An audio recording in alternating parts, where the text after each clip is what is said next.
시편은 대부분 제목 그대로 찬양의 노래입니다.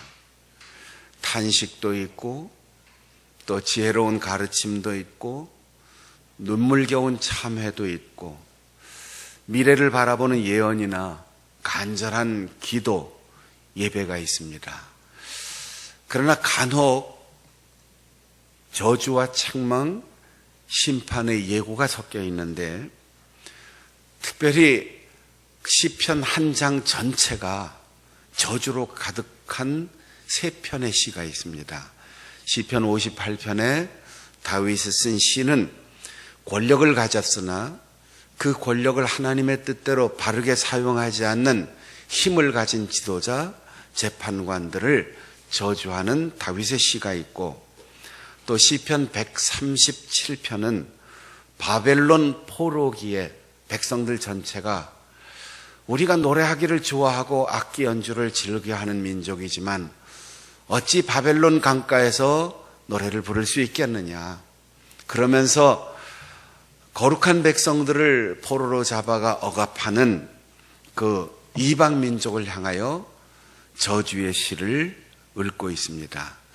그리고 또 하나, 오늘 시편 109편에 있는 다윗의 시인데 4절에 보면 나는 사랑하나 그들은 도리어 나를 대적하니 나는 기도할 뿐이다 라고 말하면서 억울한 것을 변명하려고 하지 않고 박해를 받으면서 그들을 대적하거나 대항하려 하지 않고 오직 하나님 앞에 호소하는 기도, 그리고 그 기도 속에 자기의 힘과 지혜가 아닌 하나님이 판단하시고 하나님께서 판결해 주실 것을 바라는 그런 간절한 염원이 담겨 있는데, 이 시편 109편 전체가 모든 시 가운데 가장 극심한 표현, 가장 적나라한 표현으로 저주하는 그런 저주 시입니다. 다윗은 제일 먼저 고백하기를 내가 찬양하는 하나님, 그렇게 하나님을 부르면서 나는 이 땅에 어떤 사람과 만나고 어떤 형편에 처해 있고 무슨 말을 듣고 어떤 대우를 받아도 무조건 난 사랑만 하겠습니다. 그리고 기도만 하겠습니다. 이 두 가지만 결심하였어요. 성경에서 가장 심한 저주가 기도의 형태로 되어 있다는 겁니다. 우리가 억울한 생각이 들고 분노하면 상대방에게 저주를 퍼붓고 싶은 생각이 드는 거예요. 모진 말을 하고 싶은 거예요. 심지어는 정당하다, 합리적인 이유가 있다, 그래서 그를 거꾸로 때리고 싶고 폭력을 행사하고 싶은 것이 사람의 마음입니다. 그런데 다윗은 사람은 오직 사랑할 뿐 사람 앞에서 아무 말 하지 않아요. 그리고 돌아서서 하나님 앞에 호소하는 거죠. 제가 목회하면서 우리 성도들에게 가장 모진 말을 하는 게 딱 한 가지 있어요.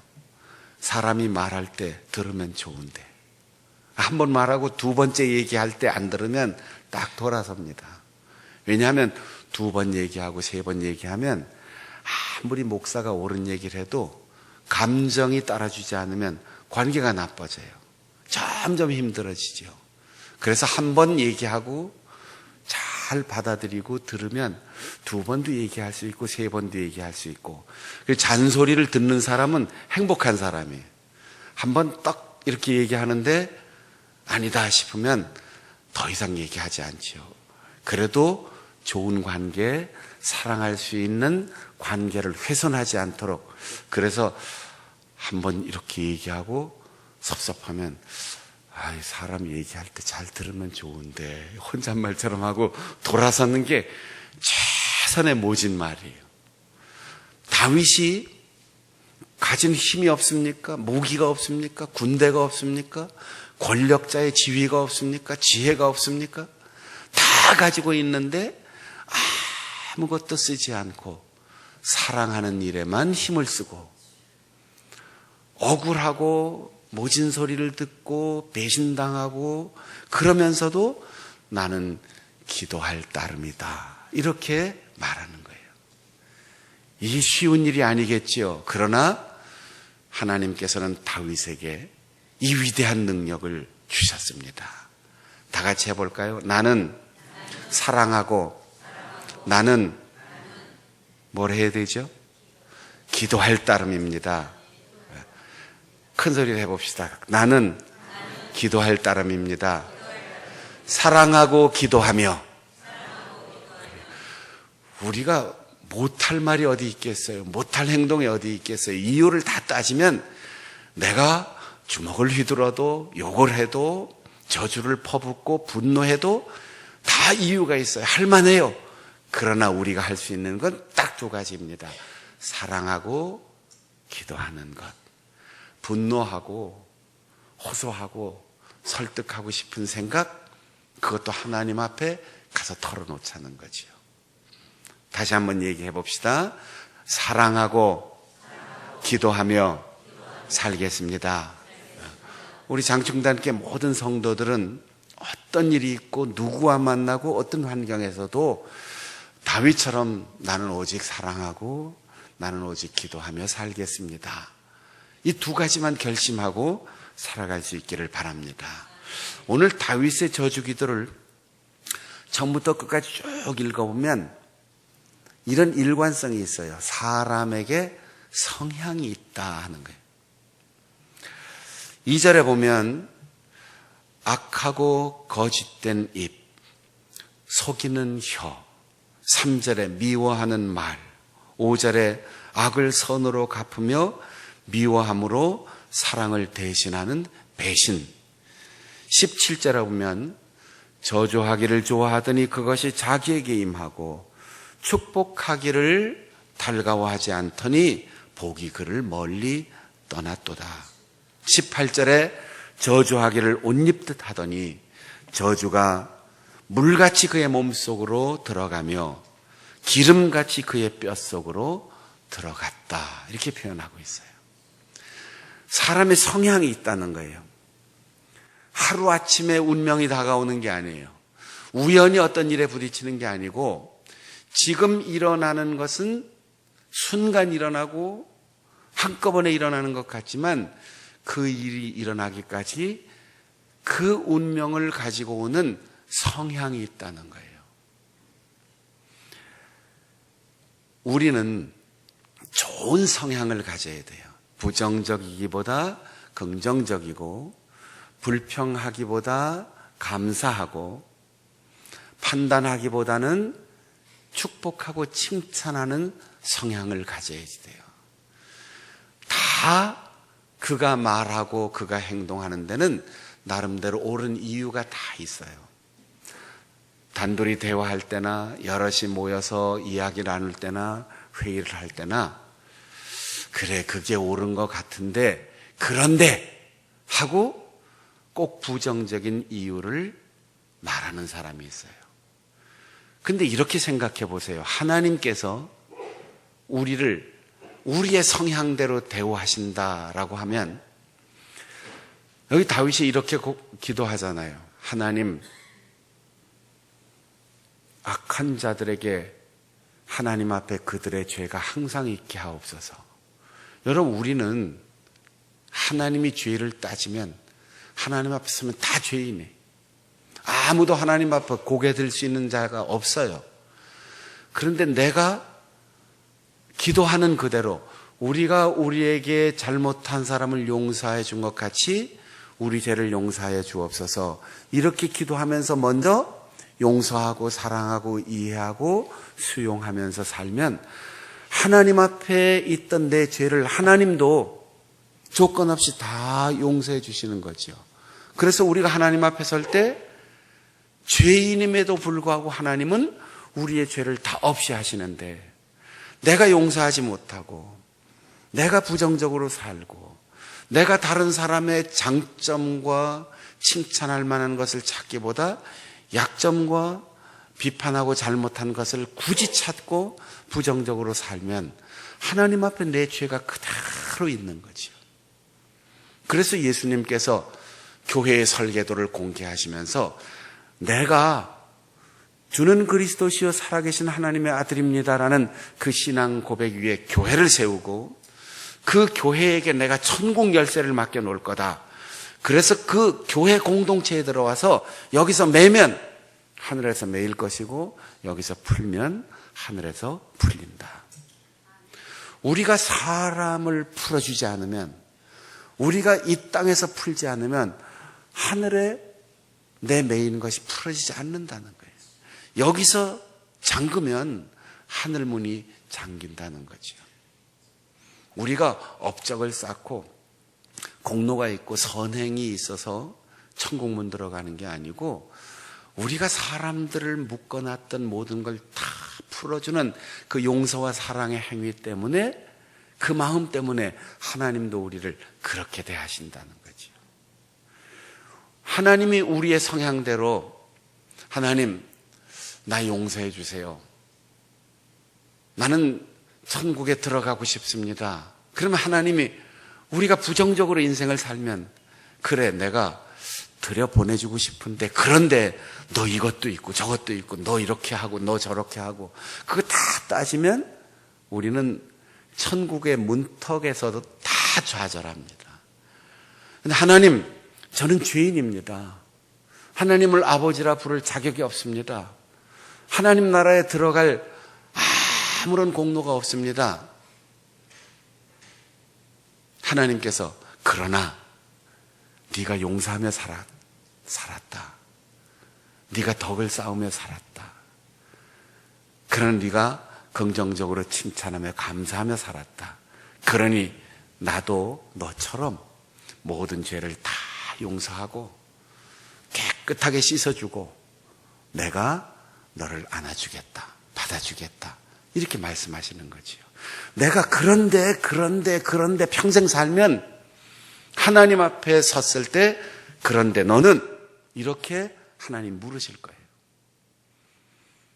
우리가 이 세상의 모든 사람들과의 관계 속에서 받을 자격도 갚을 능력도 없지만 그러나 하나님이 나를 용서하신 것처럼 나도 용서한다.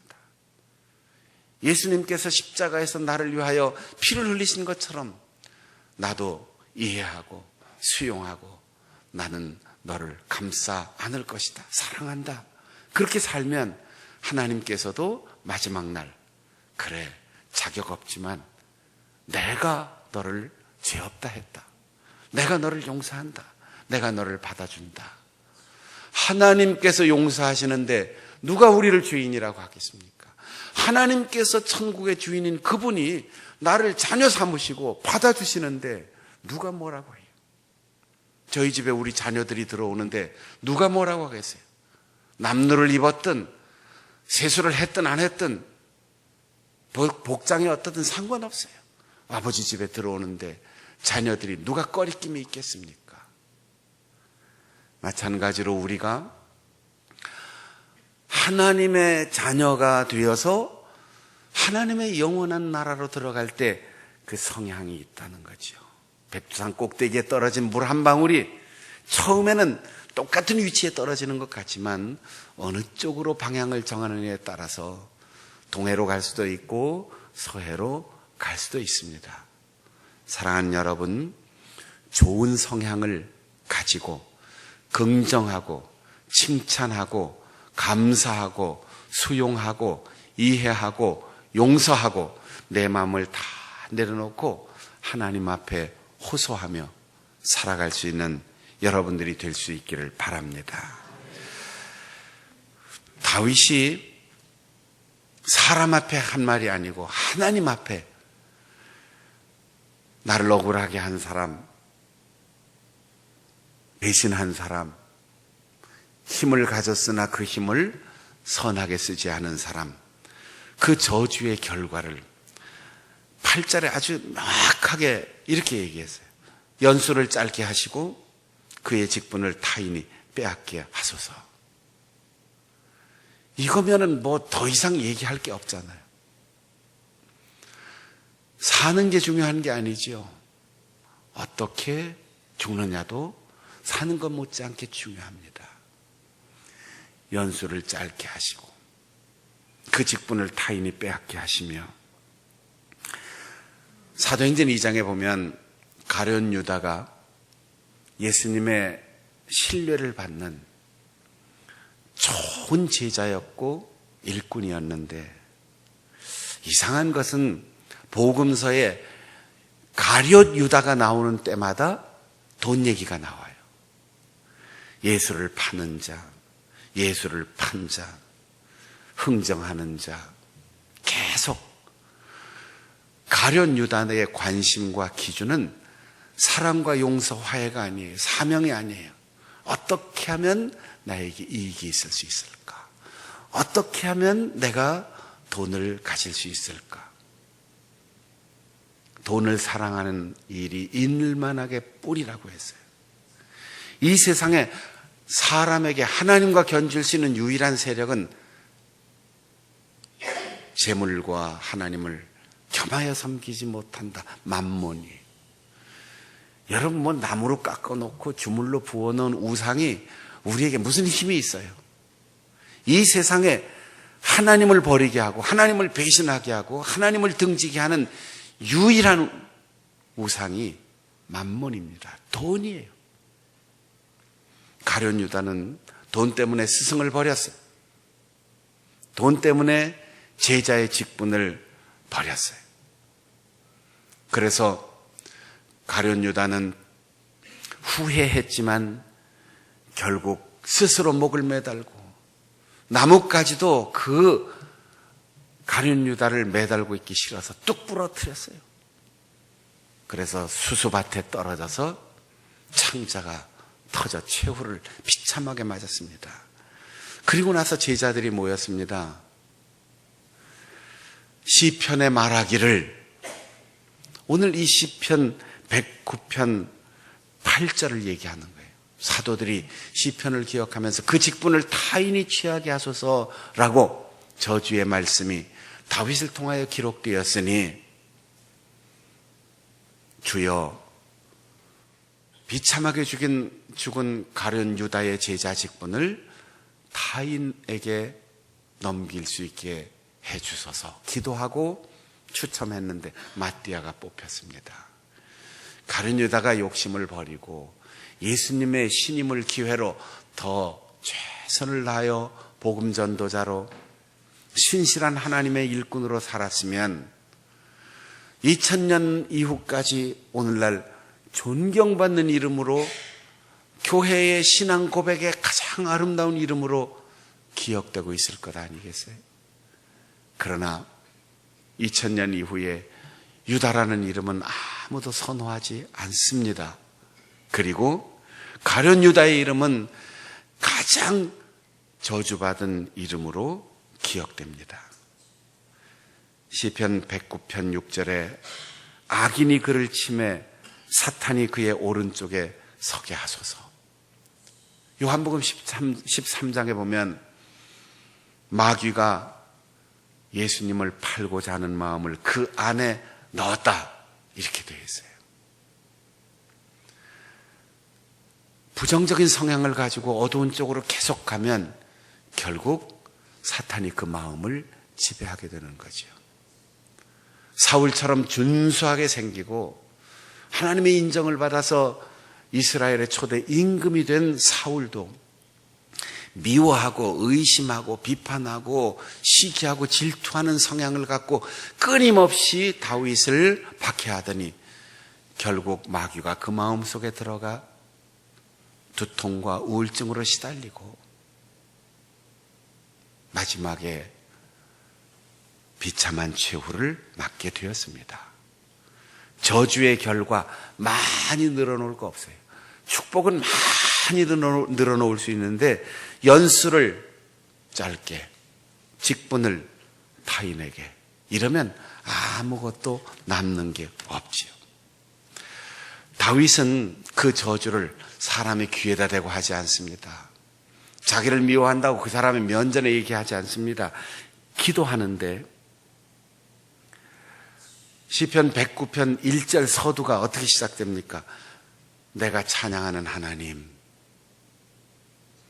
자기가 억울하고 힘들고 박해를 받고 피난살이를 하고 배신을 당해도 하나님을 찬양하기만 하는 거예요. 그 하나님을 찬양하고 사람을 사랑하고 하나님 앞에 기도하는데 잠잠하지 마옵소서. 여러분, 어린아이들이 친구들하고 다투다가도 아빠! 하고 부르면 끝나는 거예요. 아버지가 아들, 딸, 어린아이들이 아빠! 하고 비명 지르는데 가만히 있겠어요? 아빠! 그러면 아빠가 일어나는 거죠. 여러분, 사람하고 다툴 필요 없습니다. 아무리 어려운 일이 있어도 그것 때문에 미워하고 따지고 원망할 필요 없어요.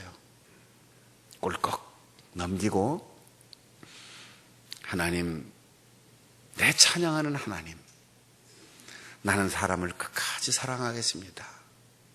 하나님 아시지요? 잠잠하지 마세요. 이렇게 30절에 보면 내 입으로 감사하겠습니다. 감사가 나오겠어요, 이 상황에서? 그런데 다윗의 위대한 점은 이런 속에서 감사할 수 있었다는 거예요. 많은 사람들 중에서 찬양하나이다. 이 세상에 많은 사람이 있고 많은 입이 있지만 저주하는 입, 배신하는 입, 미워하는 사람, 부정적인 성향을 가진 사람, 그 많은 사람 가운데 다윗은 감사하고 찬양하고 그 사람들 중에서 사람 앞에서는 침묵하고 하나님 앞에서만 말하는 기도의 사람으로 산다는 거죠. 다윗의 위대한 점이 무엇입니까? 골리앗을 쓰러뜨린 용맹, 그건 초등부 수준에서 얘기하는 거예요. 많은 작품을 쓴 시인이요, 문학가, 고등학생 수준에서 얘기하는 거예요. 신앙의 진정한 깨달음과 말씀과 성령의 능력을 경험한 사람은 다윗이 찬양의 위대한 힘을 소유했구나. 다윗이 기도의 위대한 능력을 소유했구나. 사랑의 위대한 능력을 가지고 있구나. 이걸 깨달아야만 성숙한 신앙인이 되는 것입니다. 다 같이 따라해 보겠습니다. 나는 평생토록 찬양만 하겠습니다. 사랑만 하겠습니다. 기도만 하겠습니다. 하나님, 잠잠하지 마옵소서. 이러면 다 끝나는 거예요. 사람하고 다투지 말고 내 머리와 지혜로 해결하려고 하지 말고 오직 감사의 찬양을 주 앞에 올려드리고 사람을 끝까지 사랑하고 하나님 앞에만 기도하여 호소함으로 하나님께서 내 앞에 길을 열어주시고 하나님께서 해결해 주시고 하나님께서 갚아주시는 다윗과 같은 믿음의 능력을 소유한 우리 성도들이 되시기를 바랍니다. 찬송하시겠습니다.